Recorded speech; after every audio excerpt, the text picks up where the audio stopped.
¿no? Complicado, creo que como todos, con una economía que no termina de arrancar, más allá de, como bien señalabas, el gobierno dice que hace 5 meses que estamos en crecimiento, es verdad que se puede observar en algunos números un crecimiento, sobre todo en los sectores rurales, ¿no? ¿Por qué? Porque el campo se ha visto beneficiado con lo que fue la quita de retenciones en el 2016. El presidente fue a Expoagro y dijo...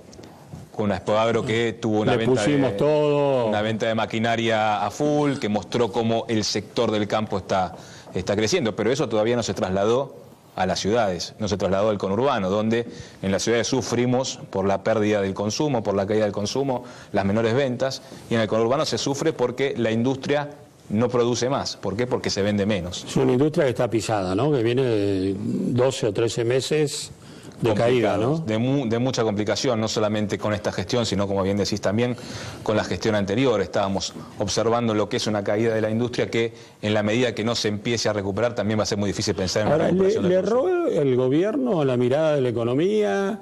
¿Se volvió muy lenta la solución? ¿Las expectativas de la sociedad se aceleraron? ¿Cómo lo ves? Evidentemente tenía una expectativa el gobierno que no se terminó de cumplir. Comenzamos la gestión, recordás, con aquel viaje de Mauricio Macri a Davos, tratando de conquistar inversores. Con Massa. Con Massa a su lado, como parte de la comitiva, tratando de conquistar inversores, con mucha atención del ámbito internacional respecto de lo que era la presencia de Macri ahí en el foro económico.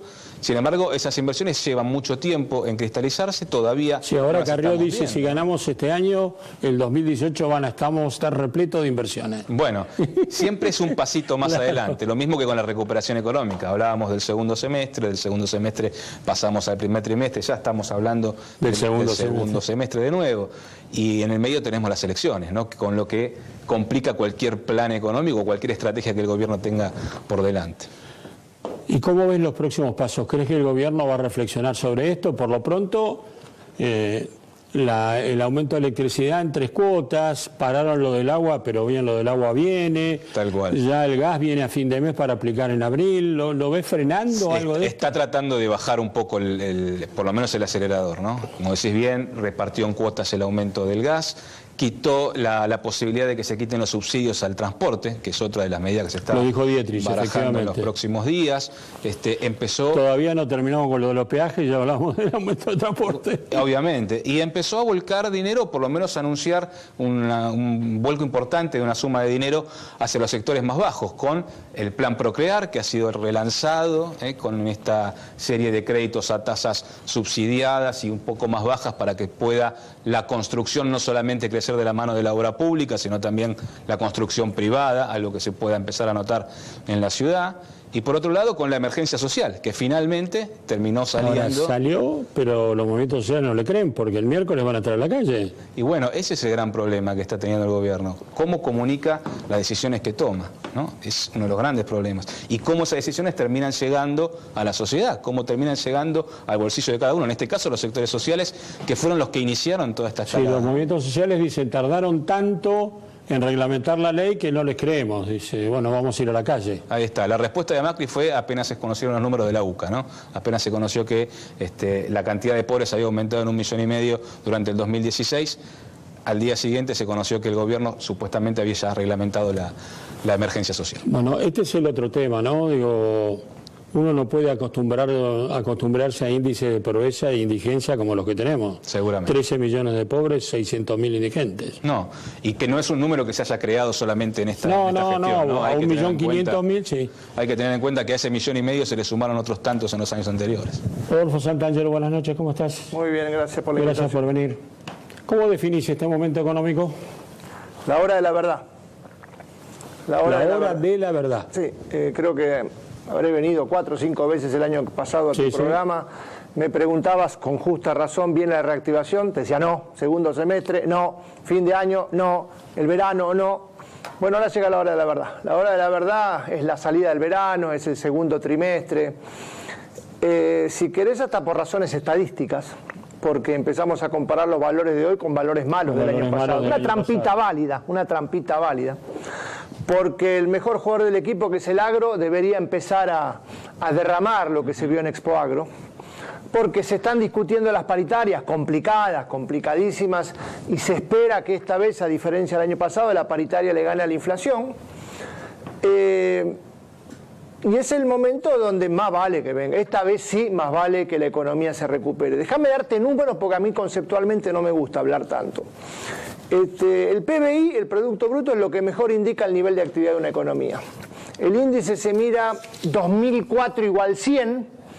Hay un número casi raro, 149, que nunca pudimos superar. Se tocó en el 2011, caímos en el 2012. Se vuelve a 149 en el 2013, bajamos en el 2014. Se vuelve a 149 en el 2015 y ahora hemos bajado. Bajamos de 149 a 144 y hoy estamos en 147, por decir un número. Esto no es crecimiento ni reactivación, esto es un rebotecito. Bueno, la expectativa es ver si ahora, segundo trimestre, tercero, mitad de año, volvemos a ese 149 fatídico que nunca pudimos quebrar. Más vale que lo logremos, más vale que lo logremos. Queda para el futuro, para después de las elecciones, saber si logrando ese 149, esta vez sí se puede, como la tortuga, empezar a crecer 2 o 3% por año, o si va a ser simplemente un episodio más de estos ciclos de subas y bajas. El punto es cómo se recupera la confianza ahora, ¿no? Porque la gente está pensando en que, bueno, quizás yo pueda tener un pesito más en el bolsillo, pero al país le está yendo muy mal. Es un poco el pensamiento que parece generalizado. La confianza a veces es consecuencia también, ¿eh? No pongamos todas las expectativas en la confianza. Y lo más difícil de esta coyuntura va a ser saber si se puede simultáneamente, esta palabra la voy a enfatizar, simultáneamente reactivar la economía y bajar la inflación, porque son dos cosas difíciles de hacer simultáneamente. Hoy hay un objetivo de que la economía rebote, de que vuelva al valor que tenía en 2015 después de la caída de 2016, pero con una inflación que el Banco Central la quiere abajo de 17%. Vos mencionaste que haya más plata en la calle. Que haya más plata en la calle es necesario para que la economía se reactive, pero es un problema para que baje la inflación. Bueno. ¿Cómo hacen simultáneamente las dos cosas? No es fácil ese dilema. Yo diría, segundo trimestre va a estar bien encendido ese dilema. Y que la paritaria pase lo mismo, porque la paritaria le tiene que ganar la inflación para que el consumo suba, pero la paritaria no se puede desbocar, porque si no se pierde la situación fiscal. Pero la paritaria hoy para el gobierno es 18% y para los gremios arriba del 20%. Y es lo que te estoy diciendo. Entonces ahí está el meollo hoy del problema entre la paritaria y la tasa de interés, que es el símbolo de la política monetaria, o de la plata en la calle, o del crédito, que es lo que se necesita para que la economía se reactive. Y mientras tanto, ¿qué pasa con el déficit fiscal? Porque no hay ingresos que puedan sostener lo que todos están reclamando, ¿no? El déficit fiscal el año pasado fue un año perdido. Un año perdido donde hasta el minuto 44 del segundo tiempo veníamos perdiendo y vino el blanqueo que hizo 3 goles en 2 minutos y pareció que resolvió el problema, pero es un blanqueo por única vez. Exitosísimo el blanqueo, pero por única vez irrepetible. Este año se está intentando avanzar, hay una meta un poquito más ambiciosa que la del año pasado, que era una no meta. Lo de los subsidios se hizo, la de la electricidad, yo diría más allá de las 3 cuotas se hizo la de la electricidad, y quiero reiterar, es necesario que se haga, no se puede retroceder en ese campo. Vamos a ver cómo sale lo del gas, yo todavía no estoy tan seguro de qué es lo que va a salir de gas, aunque hoy 30%. 30 parece un poco, ¿no? Pues 30 va a ser un poquito más que la inflación de este año, y se frena lo del transporte.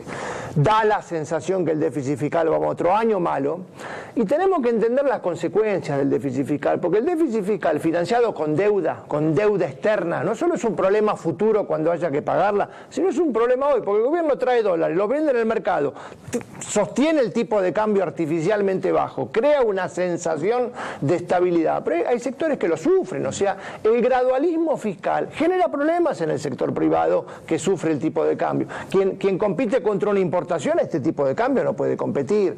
Entonces yo diría, esa integralidad es la que está faltando. Y no me quiero olvidar de lo que es el formato de administración del gobierno, este formato que vos mencionabas de los 20 y pico ministerios. Pues hay gente del gobierno que en la intimidad te reconoce que fracasó. Es que cuando hay 20 y pico de ministros, yo te digo prácticamente no hay ministros, terminan siendo lo que antes eran los secretarios de Estado. Bueno, hoy por hoy parecería ser que el núcleo del gobierno son 3 personas más Macri. Es que entonces hay menos ministros que antes. Antes había 8, ahora hay 3, porque los 20 y pico terminan siendo secretarios. El punto termina siendo que tenés una masa de gasto muy grande y si estás pensando en reducir el déficit fiscal, habrá que pensar en reducir el gasto de la administración pública también. No, a ver, la tarea urgente hoy es reactivar la economía, que eso empiece a mover un poquitito la economía, seguir haciendo el esfuerzo de subsidios, no creer que si la economía no recupera se soluciona con medidas kirchneristas de lancemos medidas plata a la calle. Estos planes Procrear es la quinta vez que se intenta un plan Procrear y no termina dando resultados. Entonces no volvamos a instrumentos del pasado y claramente, a ver, un compromiso fuerte para que esta meta de vuelta no muy ambiciosa de que el déficit fiscal en 2019 no sea cero, que es lo que hablamos la primera vez que vinimos, sino 2 puntos del PBI, se empiece a cumplir. Si no, cualquier recuperación que podamos tener, bienvenida sea, también va a tener patas cortas. ¿El dólar? El dólar hoy está dominado por el endeudamiento del Estado, o sea, la oferta normal de dólares o el mercado cambiario normal, la oferta y la demanda, está más o menos equilibrada. Y quien desequilibra el mercado es el endeudamiento del Estado, que es el que trae dólares y lo vende en el mercado. Con una salvedad rarísima, que es que hay tanto atesoramiento de dólares, lo que antes llamábamos fuga de capitales, ahora lo llamamos atesoramiento, la gente ahorra en dólares y ayuda a sostener el tipo de cambio. Una paradoja, porque parecería que alguien va a decir, qué suerte que la gente está comprando dólares, pues si no bajaría más. Pero el problema, el origen del problema del tipo de cambio es el endeudamiento del Estado. Ahora, con el dólar en este nivel y con los problemas políticos que se están apreciando y la incertidumbre respecto al resultado electoral del próximo mes de octubre, ¿van a llegar las inversiones al país o no van a llegar?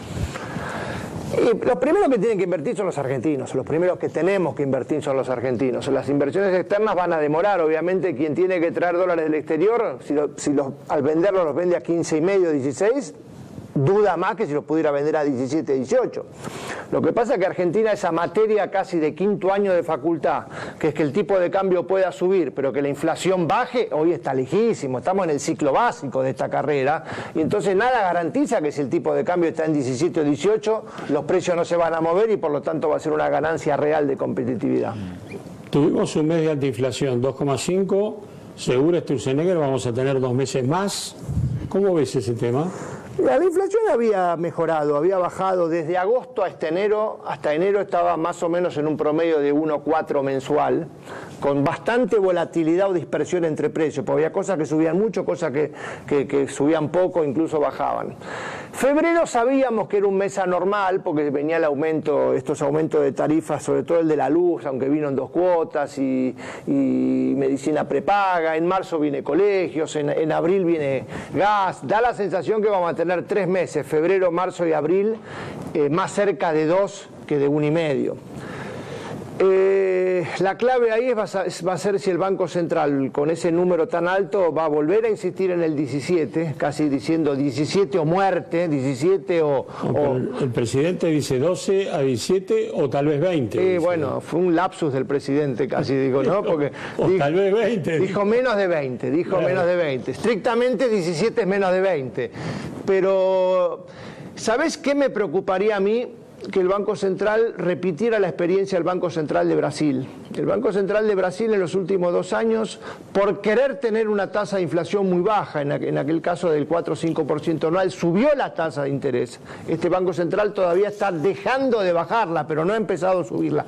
Yo te diría, si la tasa de interés empieza a subir, olvídate de la recuperación. Un minuto, la última. Sí, no, decía que tenemos que esperar que los argentinos sean los primeros en invertir. El gobierno apostó mucho al blanqueo para poder generar una suma importante de dinero. Muy buena noticia, que se mueva la Argentina. Muy buena noticia el blanqueo. ¿Cuándo se va a ver eso en el bueno, hasta ahora lo vimos en 2 indicadores el blanqueo. Primero, el fenomenal recurso fiscal, los 100.000 millones de pesos que salvaron las papas del agujero el año pasado, y los 7.000 millones de dólares que están depositados en el sistema financiero para ser prestados algún día. Todavía lo que no se está viendo es una expectativa, yo estoy confiado en eso, pero es una cosa que demorará, que la plata que se blanqueó pero quedó afuera, en algún momento de a poquitito, algo a la construcción, a un bono, a un depósito. Hasta ahora todo eso viene muy lento, ¿no? Rodolfo, fue un enorme gusto, gracias. No, para mí, gracias. Ya está con nosotros Alejandro Katz, ustedes lo conocen, escritor, editor, analista. Alguien me parece, Walter, adecuado para preguntarle cómo estamos percibiendo un momento donde las expectativas sociales